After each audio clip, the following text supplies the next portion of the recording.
namin magtakutan at pagsigawan. Ibang feeling pag nanonood ka sa sinehan. Doon mo parang maririnig yung iba't ibang emotions, reactions ng bawat tao. In-expect ko is jump scares, horror, intense. Can't wait to watch a new Filipino horror movies.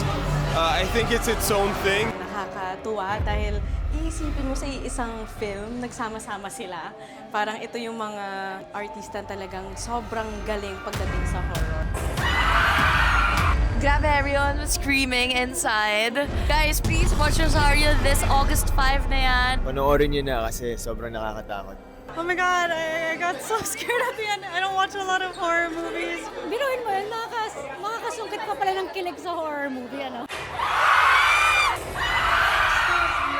Please watch it with your friends, enjoy it with your loved ones and everyone. Pagaling ni Rosario. The moment na lumabas si Rosario, nakapikit na.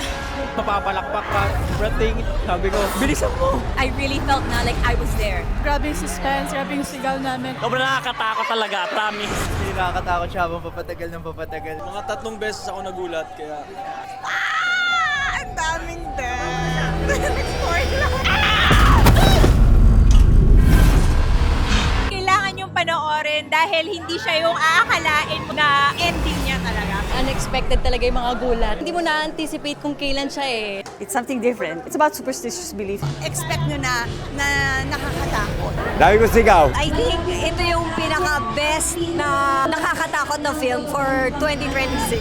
Ito kasi Rosario, kwentong Pilipino talaga siya, pang Filipino audience talaga siya. At masaya ako na na-appreciate nila to. Please do watch and support our movie, Rosario. I'm sure magugustuhan din po ninyo lahat. Na-enjoy namin, pero grabe yung reception ng mga tao. Iiyak na to.